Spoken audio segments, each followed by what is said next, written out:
అండి నమస్తే. ఇప్పుడు మాట్లాడే టాపిక్ వచ్చేసి ఇండియా పాకిస్తాన్ మధ్య పహల్గామ్ టెర్రర్ దాడి తర్వాత జరుగుతున్నటువంటి టెన్షన్స్ ఏవైతే ఉన్నాయో అది ఆపరేషన్ సింధూర్కి లీడ్ చేసింది. ఆపరేషన్ సింధూర్ తర్వాత రెండు దేశాల మధ్య మిలిటరీ టెన్షన్స్ బోర్డర్ దగ్గర ఎస్కలేట్ అయిపోయినాయి. ఈ క్రమంలో సౌత్ ఏషియాలో పీస్ కోసం అనేసి రంగంలోకి దిగినటువంటి అమెరికా ఒక లాంగ్ డ్యూరేషన్ ఆల్మోస్ట్ ఒక 1.5 డే ఇండియా పాకిస్తాన్ మధ్య చర్చలు జరిపి ఒక కంక్లూజన్కి తీసుకొచ్చి ఇమీడియట్ సీజ్ ఫైర్కి ఇండియా పాకిస్తాన్ రెండింటిని ఒప్పించగలిగింది. ఈ రెండు దేశాలు సీజ్ ఫైర్కి ఒప్పుకున్నాయనేసి అమెరికన్ ప్రెసిడెంట్ డొనాల్డ్ ట్రంప్ తన సోషల్ మీడియా ప్లాట్ఫామ్ ఏదైతే ఉందో ట్రూత్ సోషల్ వేదికగా వివరించే ప్రయత్నం అయితే చేశారు. సో నాకు ఇక్కడ అర్థం కాని అంశం ఏంటంటే భారతదేశ ప్రధాని నరేంద్ర మోదీ గారు ఆయన ప్రపంచ దేశాలకే గ్లోబల్ లీడర్ అయిపోయాడు ఆయన. సో రెండు దేశాల మధ్య టెన్షన్స్ క్రియేట్ అయినా, ఏ రెండు దేశాల మధ్య యుద్ధం వచ్చినా, లైక్ యుక్రెయిన్ రష్యా మధ్య యుద్ధం వచ్చినా, పాలస్తీనా ఇజ్రాయెల్ మధ్య యుద్ధం జరిగినా, రెండు దేశాల మధ్య ఏ టెన్షన్స్ వచ్చినా నరేంద్ర మోదీ ఒక్క ఫోన్ కాల్ చేసి రెండు దేశాల మధ్య ఆ టెన్షన్స్ని డీఎస్కలేట్ చేయగలిగేటువంటి సమర్థత ఉన్నటువంటి global leader.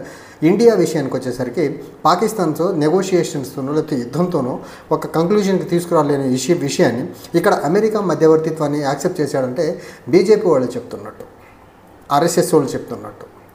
Narendra Modi global leader.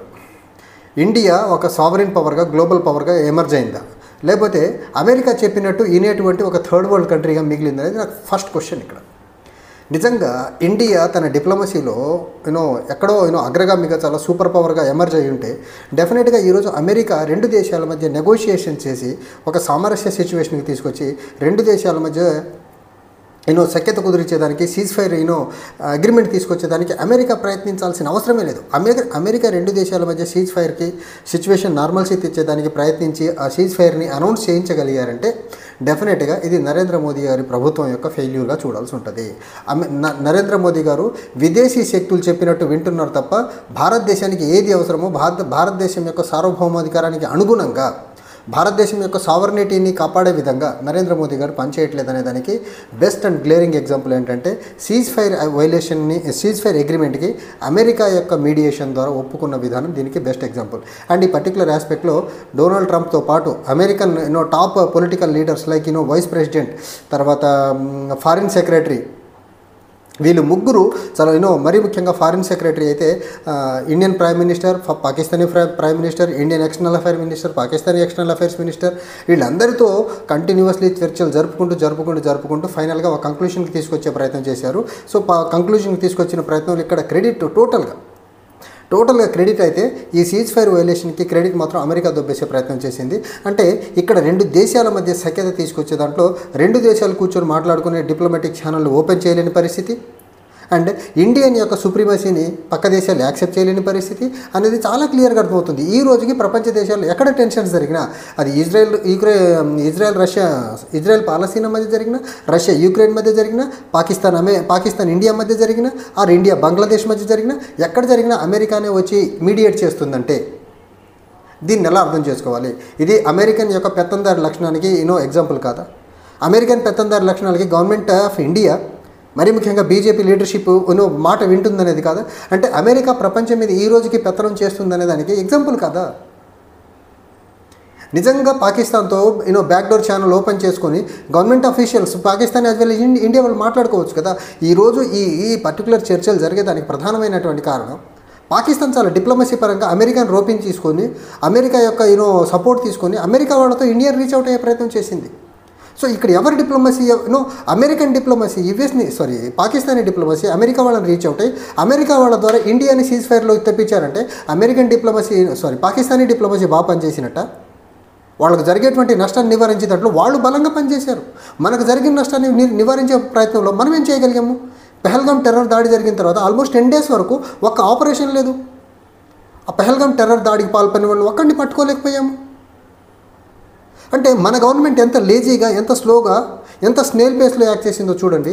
అంటే ఒక్కసారిగా ఆపరేషన్ సింధు జరిగిన వితిన్ 3 daysలోనే అమెరికా వాళ్ళని రోపించేసి అమెరికన్ అసిస్టెన్స్ తీసుకొని అమెరికన్ పాకిస్తానీ డిప్లొమసీ అమెరికా వాళ్ళతో రీచ్ అవుట్ అయ్యి ఇండియాతో సీజ్ ఫైర్ యొక్క ఇమీడియట్ సీజ్ ఫైర్కి ఒప్పించగలిగారంటే ఇది పాకిస్తాన్ వాళ్ళు చాలా స్విఫ్ట్గా చాలా ప్రాంప్ట్గా వాళ్ళ దేశానికి జరిగే నష్టాన్ని నివారించగలిగారు. కానీ మన దేశంలో పహల్గాం టెర్రర్ దాడి జరిగిన తర్వాత మన దేశంలో జరిగినటువంటి నష్టాన్ని నివారించే దాంట్లో గవర్నమెంట్ ముద్దు నిద్రపోయింది. ఇక్కడ నలుగురిలో ఒకరిని పట్టుకోలేకపోయారు.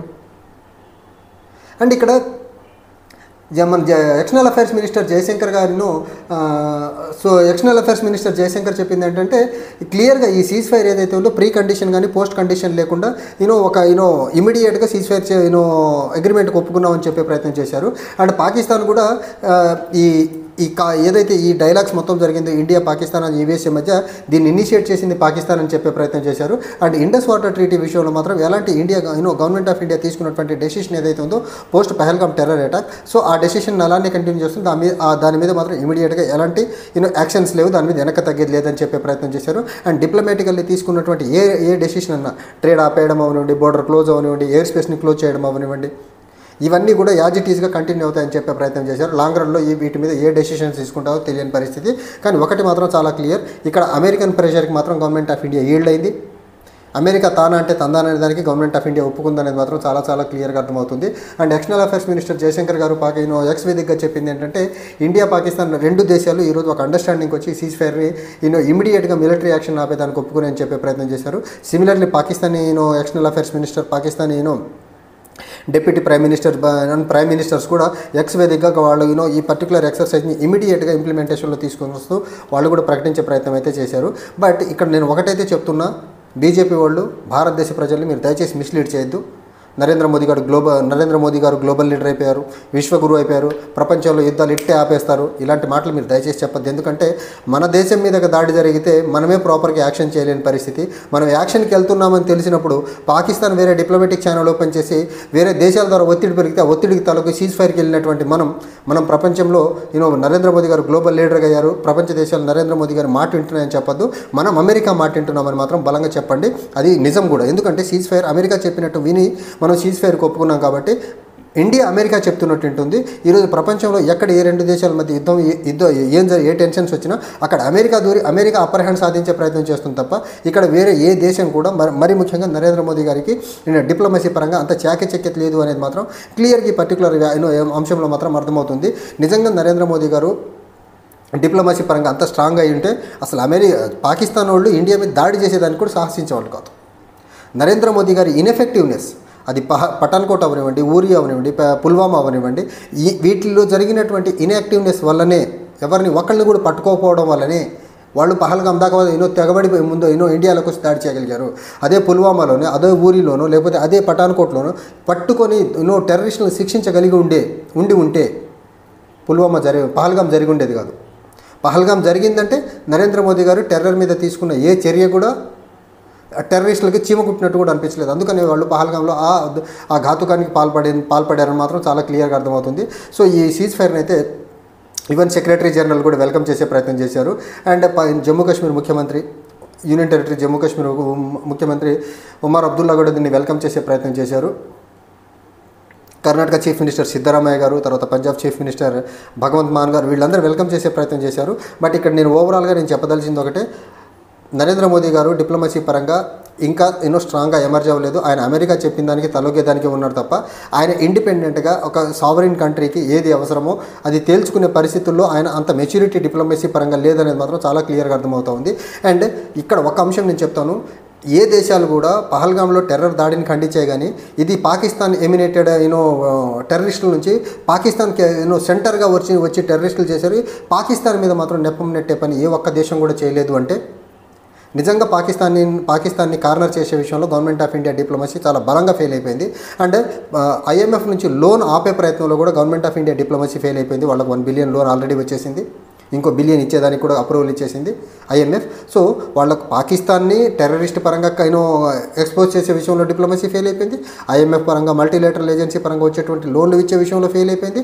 తర్వాత పాకిస్తాన్ వాళ్ళు వాళ్ళ దేశానికి జరుగుతున్న నష్టాన్ని గ్రహించి అమెరికా దగ్గరకు వాళ్ళు హెల్పింగ్ హ్యాండ్ కోసం వెళ్తే అమెరికా చేసినటువంటి అమెరికా ఇంప్లిమెంట్ చేసినటువంటి సీజ్ ఫైర్ పాలసీకి అగ్రీ అయ్యారంటే డెఫినెట్గా ఇక్కడ పాకిస్తాన్ వాళ్ళు వాళ్ళ బెటర్మెంట్ కోసం వాళ్ళు చేసిన ప్రతి పనిలో సక్సెస్ అయ్యారు. గవర్నమెంట్ ఆఫ్ ఇండియా డిప్లొమసీ మాత్రం ఫెయిల్ అయింది అనేదానికి ఇది best example. And Narendra Modi గారు ప్రపంచ దేశాల్లో ఎక్కడ యుద్ధం ఆపలేరు కూడా. ఎందుకంటే మన దేశం మీద దాడి జరిగితేనే ఆపలేని వ్యక్తి ప్రపంచ దేశాల్లో మధ్య జరుగుతున్న యుద్ధాలను లేకపోతే టెన్షన్స్ను ఆపుతారనేది నిజంగా హాస్యాస్పదం. అది థ్యాంక్ యూ.